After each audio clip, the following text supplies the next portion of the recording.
It's a Spotify podcast.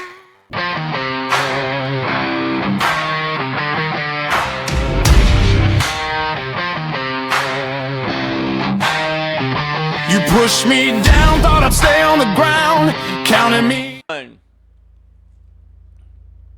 Hey everyone, welcome to another episode of Rabbit Holes Deep Dives. Tonight, we're going to talk about the quantum deadline. Imagine waking up tomorrow morning and discovering that every lock on your house still works. Front door, back door, garage, windows, nothing has been broken.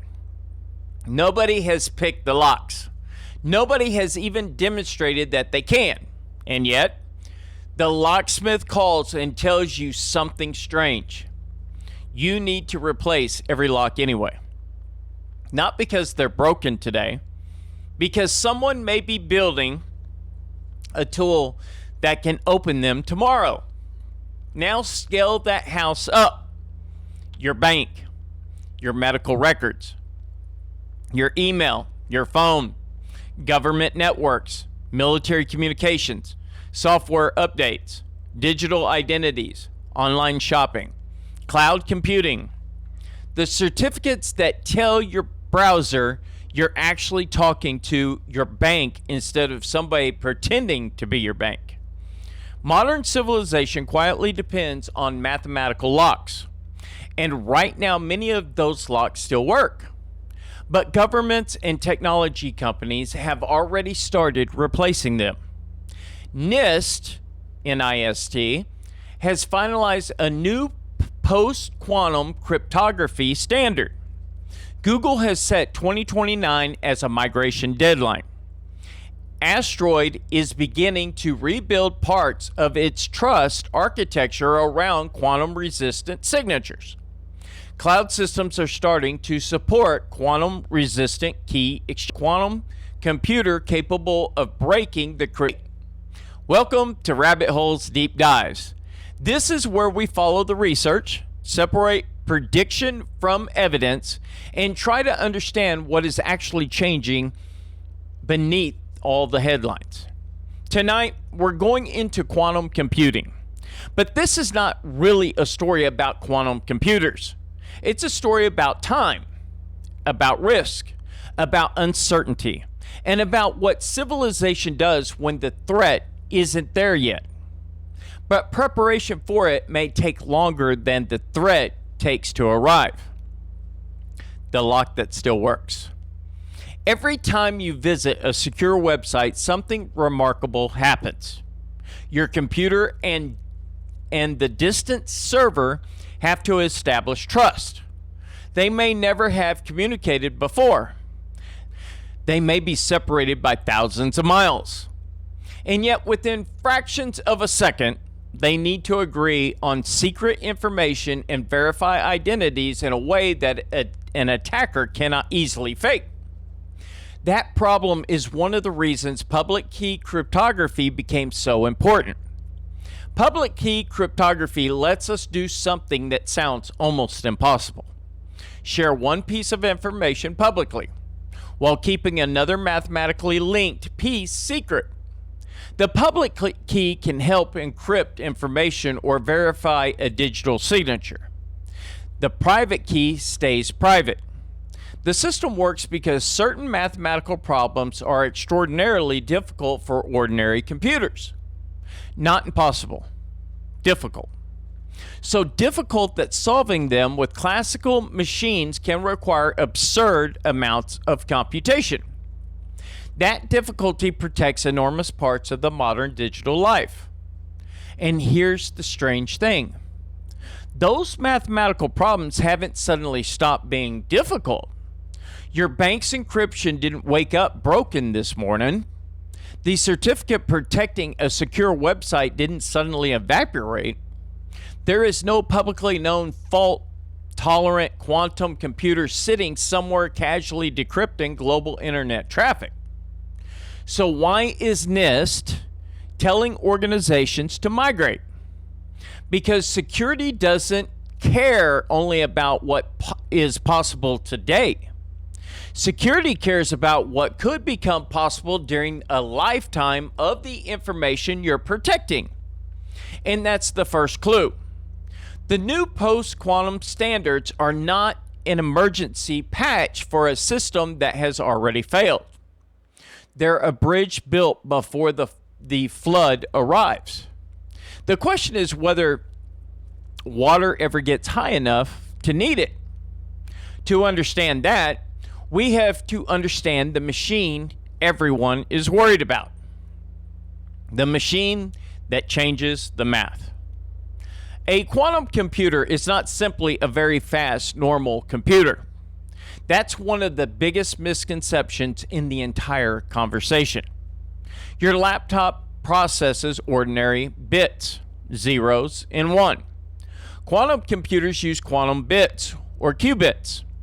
The quantum mechanics allows those systems to behave in a way that do not map exactly into ordinary digital logic. Superposition, entanglement, interference. Those words sound exotic because they are. But here's the important part. Quantum computers do not automatically make every calculation faster. For many tasks, a classical computer may remain perfectly adequate. Quantum advantage depends on specific algorithms exploring quantum structure. One of those algorithms is why cryptographers care.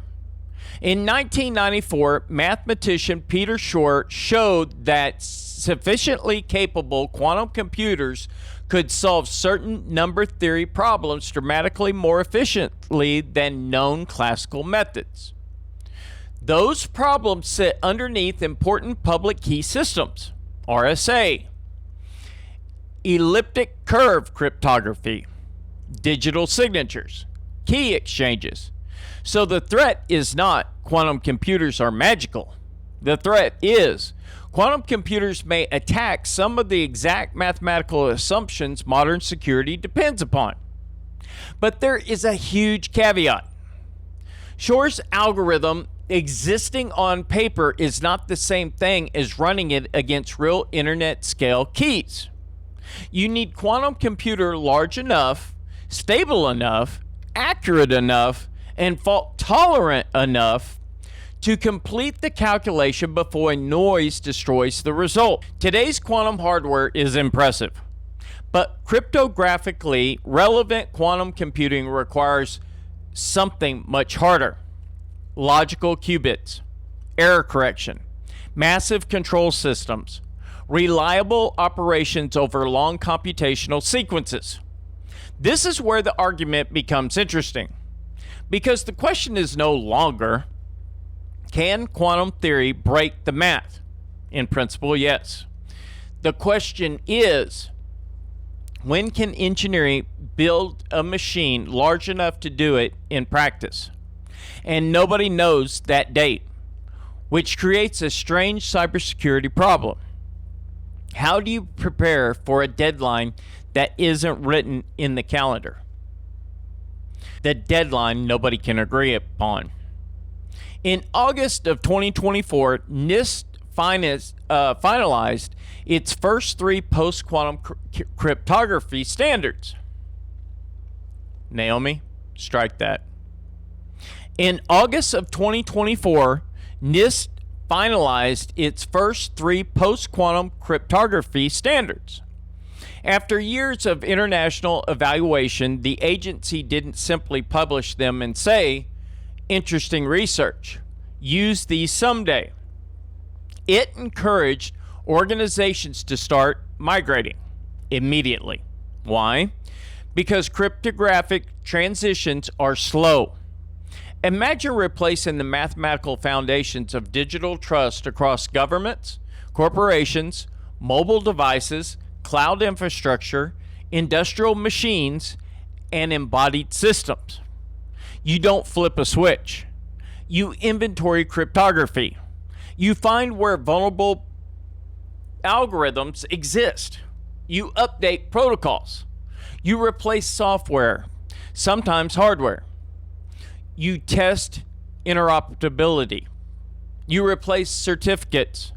You update standards. You maintain compatibility with systems that cannot change immediately. And then you discover something terrifying. Some organizations don't even know it. Naomi, strike that. Some organizations don't even know everywhere they're using cryptography. That's why NIST's migration project includes cryptographic discovery. Before replacing vulnerable algorithms, you have to find them. Then Google adds another piece to the puzzle. Google has publicly set 2029 as its own post-quantum migration deadline. Not because Google's claims a cryptographically relevant quantum computer definitely arrives in 2029. That's an important distinction. Google's own documentation frames 2029 as a risk horizon based on the possibility that current research progress continues. That is not certainty, it's planning. And then in 2026, the debate became more urgent. Nature reported on 2 analyses suggesting the resources required for some quantum cryptographic attacks may be lower than many researchers previously assumed. Again, that does not mean someone has built the machine. It means the estimates changed. And when estimates change, deadlines can move. This is the part of the technology forecasting that almost never makes good headlines. People want a date. Q day. The day quantum computers break encryption. But technological revolutions almost never arrive on one clean day. They may be no dramatic midnight when the world suddenly changes. Instead, capability improves. Error rates fall. Logical qubits become more reliable. Resource estimates improve. Algorithms become much more efficient. Hardware scales. And somewhere along that curve, someone gains the ability to attack a key that used to be considered safe.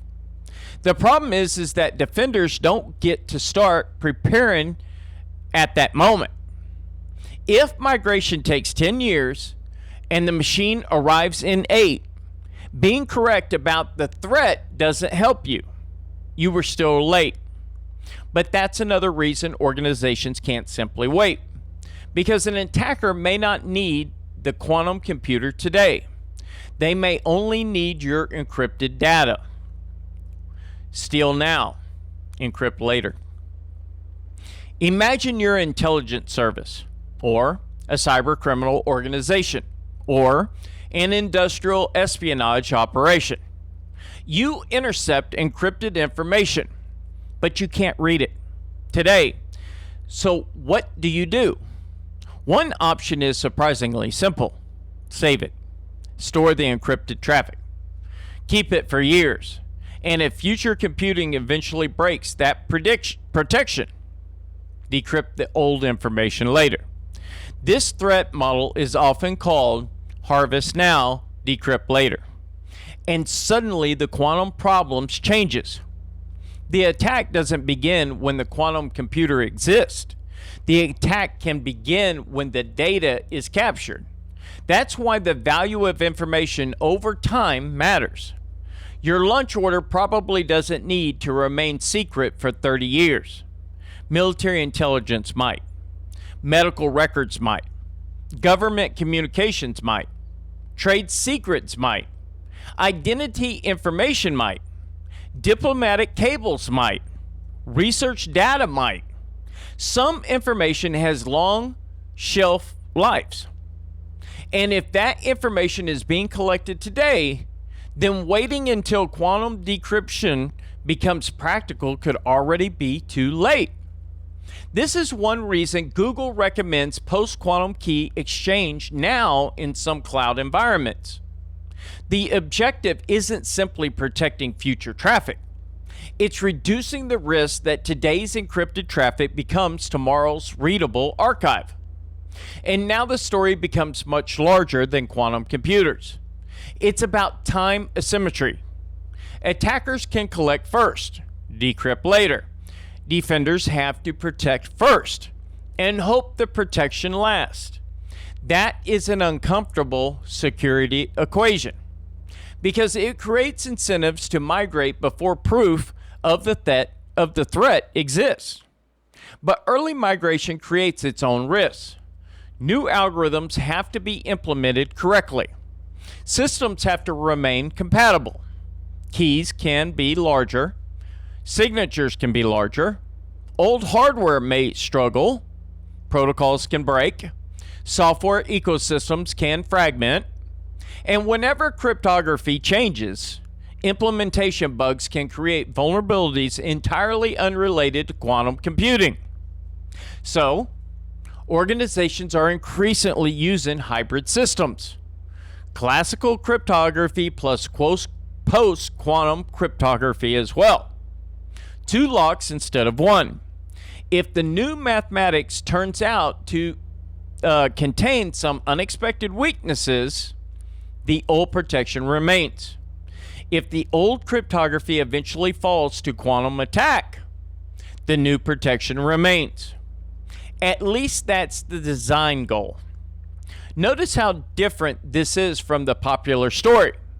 The popular story is quantum computer appears, encryption dies, change follows. The real story is much slower.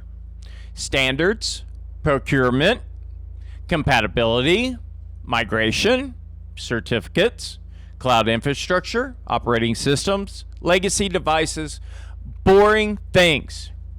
And history is often changed by boring things because infrastructure revolutions rarely look dramatic while they're happening. They look like updates. Rebuilding trust before Q-Day. So let's imagine 2 futures. In the first, the quantum breakthrough takes much longer than expected. 10 years pass, 20 years, maybe more. Organizations complete expensive migrations. New cryptographic standards become normal. And the catastrophic machines everyone feared still hasn't arrived. Was the migration wasted? Not necessarily. Because cryptographic agility has value even without quantum catastrophe. Systems that can adapt are generally better prepared for future cryptographic failures of any kind. Now imagine the second future. A series of breakthroughs accelerates fault-tolerant quantum computing. Resources requirements continues failing. Logical qubit scale. Someone reaches cryptographic capability earlier than expected. If migration has already happened, the event may be historically important, but if not, catastrophic. If migration has not happened, then millions of systems could suddenly depend upon mathematics that no longer provides the protection everyone assumed. That is why the deadline matters. Not because anyone knows the date, because nobody does. The entire post-quantum migration is a giant exercise in uncertainty management. How early is too early? How late is too late? How much money should society spend preparing for a machine that may arrive later than predicted? And what happens when the cost of being wrong is asymmetric? If you migrate early, you spend money. You create engineering headaches. You replace systems sooner than necessary. If you migrate late, you may expose information that cannot be unexposed. That's the deeper logic. And I want to return to the opening image, the locksmith. The lock that still works. The tool that doesn't exist yet. At first, replacing that lock sounds irrational, almost paranoid. But then you learn something. The lock sits in a vault. Inside that vault are secrets that must remain secret for decades. Replacing the lock takes years. And someone may already be photographing everything passing through the door. Now the decision looks different. That is the quantum deadline. Not a countdown to one magical day. A race between two timelines. The timeline of quantum capability and the timeline of cryptographic migration. Whichever one finished first may shape the security of the digital world for decades. And we still don't know which one is ahead. So here's the question I want to leave you with. What should civilization do when a threat is technologically plausible? Historically, consequential, but chronologically uncertain. How much preparation is wisdom? How much is fear? What evidence should move the deadline forward? What evidence should move it back? And if someone eventually does build a machine capable of breaking today's public key cryptography, will history remember that moment as the beginning of the crisis? Or will the real turning point have happened years earlier? When institutions quietly started changing the locks? If today's episode made you think, don't stop here. Read the research, study history, examine original documents, listen to the experts, listen to the critics, listen to the people who disagree with you, question sensational claims, question the official explanations, question the headline, your assumptions, and question mine. Because today's rabbit holes deep dives is not about handing you a conclusion. It's about following the evidence, even when the evidence leads somewhere uncomfortable. What evidence changed your thinking? Which claim deserves more investigation? What did we miss? Which assumption should we challenge next? And what rabbit hole should we go down next? Share this episode with someone willing to examine the evidence. Join the conversations. Challenge the ideas respectfully. Keep asking questions, because every answer opens another question, and every question leads us further down the rabbit hole. My name is Leroy Nellis, and this is Resilience Radio. Godspeed, stand for the Constitution, and never surrender your ability to think for yourself. God bless, and good night. Hey everybody, I wanted to sit down with you today and talk about something we've been working on behind the scenes for quite a while now. First, I want to thank you. Whether you've been here from the beginning or you just found the channel recently, I want you to know that I genuinely appreciate every single one of you. Every comment, every conversation, every suggestion, every word of encouragement has helped shape what Resilience Radio is becoming. This isn't just my channel anymore. It's about a community. And because of that, I wanted you to hear these changes directly from me. Over the last several months, we've been doing something a little unusual. We've been studying our analytics almost obsessively. Not just YouTube analytics, but the analytics coming from Naomi, the AI production system we've been building from the ground up. We've been asking questions like, what videos do people come here for? What keeps people watching? What topics naturally fit together? And what happens when we mix very little types of content on the same channel? After looking at thousands of data points, we came to one conclusion. It's time to let each series become a very best version of itself. So today, I'm excited to announce that Rabbit Holes is becoming its own dedicated YouTube channel. Rabbit Holes deserves its own home. It's where we dive into mysteries, history, unsolved questions, and rabbit holes. Strange events, forgotten stories, and all of those fascinating topics that make us lose track of time. By giving Rabbit Holes its own channel, YouTube can better understand who those videos are for. Our AI can learn from much cleaner data, and we can build something truly special for people who love those deep dives. Resilience Radio will continue doing what it has always meant to do, help people understand themselves through psychology,